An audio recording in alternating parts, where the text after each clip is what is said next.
সচিবদের নির্দেশে পূর্ণাঙ্গ গেজেট প্রকাশ ও ৩টি সুখবর সহ ৮০% অবসর ভাতা বৃদ্ধি। দ্বিতীয় মিটিংয়ে অর্থ মন্ত্রণালয় চূড়ান্ত অনুমোদন। তো বন্ধুরা, এই বিষয়টি নিয়ে আজকের এই ভিডিওটিতে বিস্তারিতভাবে আলোচনা করতেছি।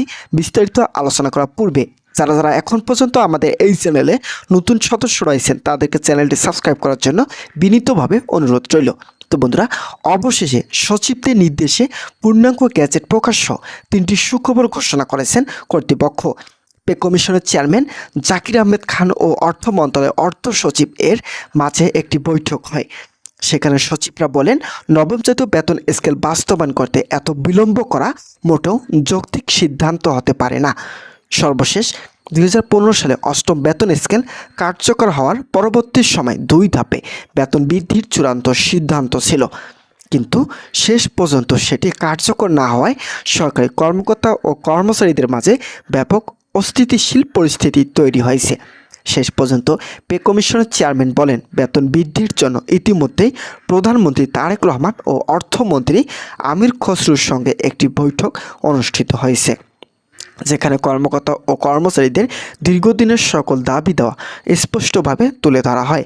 তারেক রহমান বলেন, সচিবরা যেহেতু বেতন বৃদ্ধিতে দ্বিমত পোষণ করেছেন না, তাই আমাদের নতুনভাবে অগ্রগতি সাধিত করাই হবে আমাদের অন্যতম লক্ষ্য। তো বন্ধুরা, ভিডিওটি চলাকালীন সময় এখন পর্যন্ত যারা যারা আমাদের এই চ্যানেলে নতুন সদস্য রয়েছেন তাদেরকে চ্যানেলটি সাবস্ক্রাইব করার জন্য অনুরোধ রইল।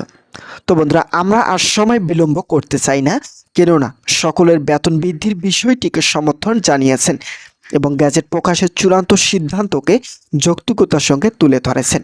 তাই আমরা আগামী ঈদের আগেই সকল কিছু বাস্তবায়ন করার নতুন একটি সিদ্ধান্ত নিয়েছি, যেখানে থাকছে আংশিক বেতন স্কেল বাস্তবায়ন ও নতুন সুপারিশ।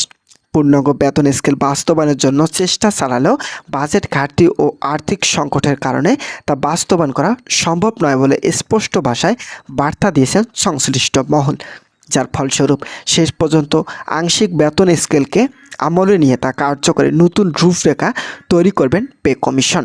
সচিবরা ইতিমধ্যেই 3টি সুখবর দিয়েছেন এবং তা কার্যকরের জন্য অর্থ মন্ত্রণালয় সহ পে কমিশনকে আহ্বান করেন।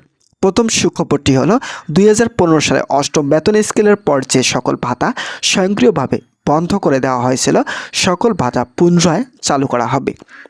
কেননা দেশ সংস্কারের দায়িত্ব শুধুমাত্র সরকারি কর্মচারীদের বেতন বৃদ্ধিকেই বোঝায় না, এখানে বিভিন্ন ভাতা সহ দেশের অর্থনৈতিক উন্নয়ন ও সাধারণ জনগণের আর্থিক সক্ষমতা বোঝায়।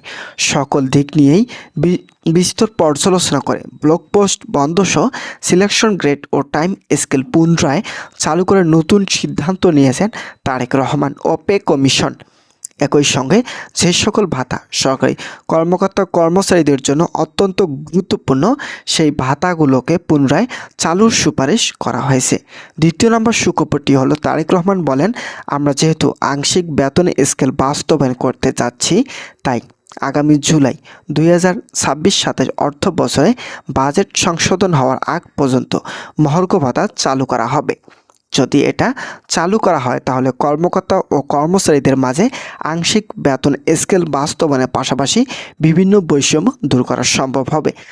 যারা কর্মকর্তা আছেন তাদের জন্য সর্বসাকুল্য 8,000 টাকা ও কর্মচারীদের জন্য 4,000 টাকা নির্ধারণ করা হলে সমতা ভিত্তিক আর্থিক টানাপোড়েন অবস্থা থেকে রেহাই পাওয়া সম্ভব রয়েছে। তো বন্ধুরা, যারা যারা সরকারি চাকরিজীবী এবং কর্মচারী রয়েছেন তাদের জন্য শুভকামনা রইল। তারা পরবর্তী আপডেট পেতে এখনই আমাদের এই চ্যানেলটি সাবস্ক্রাইব করে পাশে থাকা বেল আইকনটি অল করে রাখুন। তো বন্ধুরা, তৃতীয় নম্বর সুখবরটি হলো, উৎসব ভাতা আগে থেকেই সরকারি চাকরিজীবীদের জন্য 100% পর্যন্ত বৃদ্ধির সুপারিশ ছিল, কিন্তু সেই বিষয়টিকে আরও কিছু দূর এগিয়ে নিয়ে যাওয়ার জন্য পে কমিশন ও অর্থ মন্ত্রণালয় 150% পর্যন্ত বৃদ্ধির সুপারিশ করেন, যার ফলে এই বিষয়টি নিয়ে এখন পর্যন্ত নতুন কোনো অগ্রগতি না হলেও পে কমিশন ও অর্থ মন্ত্রণালয় বলেন, আমরা এটি নিয়ে কাজ করব। যেহেতু প্রধানমন্ত্রী তারেক রহমান নিজেই উৎসব ভাতা প্রসঙ্গে ইতিবাচক ধারণা দিয়েছেন, তাই আশা করা যাচ্ছে 150% কার্যকরে সমর্থন জানাবেন। অর্থমন্ত্রী আমির খসরু বলেন, বাংলাদেশে 22 লক্ষ সরকারি কর্মকর্তা কর্মচারীদের দীর্ঘদিনের যে প্রত্যাশাগুলো ছিল, সকল প্রত্যাশা অবশেষে সফলতার দ্বার প্রান্তে এসে পৌঁছেছে। বিশেষ করে যারা নিম্ন গ্রেডের কর্মচারী আছেন তাদের প্রত্যেকটি দাবি দেওয়া যথাসময়ে পালন করার সিদ্ধান্ত থাকলেও এর আগেই আমরা সকল কিছু বাস্তবায়ন করতে যাচ্ছি। আমরা চাই না সরকারি কর্মচারীরা অর্থনৈতিকভাবে ক্ষতিগ্রস্ত হোক।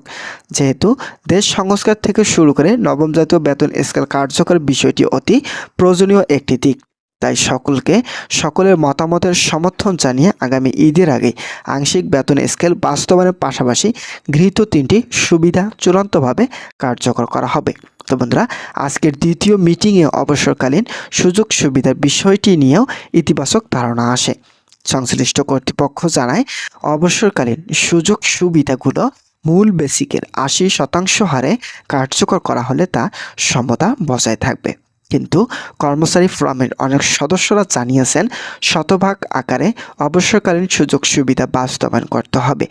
এই বিষয়টি পুরোপুরি অযৌক্তিক এবং দেশের অর্থনৈতিকের উপর চাপ পড়বে বলে মন্তব্য করেন অর্থনীতিবিদ সহ বিভিন্ন রাজনৈতিক ব্যক্তিবর্গ। তো বন্ধুরা, আজকের এই ভিডিওটি এই পর্যন্তই ছিল। আশা করছি আজকের এই ভিডিওটি থেকে অনেক উপকৃত হয়েছেন। যদি কোনো ধরনের উপকৃত পেয়ে থাকেন তাহলে অবশ্যই আমাদের এই চ্যানেলটি সাবস্ক্রাইব করে পাশে থাকার বেল আইকনটি অল করে রাখবেন, যাতে পরবর্তীতে নবম জাতীয় পে স্কেল সম্পর্কিত সকল গুরুত্বপূর্ণ আপডেট তথ্য সবার আগে আমাদের এই চ্যানেলে পেয়ে যেতে পারেন। তাই সকলকে চ্যানেলটি সাবস্ক্রাইব করার জন্য বিনীতভাবে অনুরোধ রইল। ধন্যবাদ সকলকে।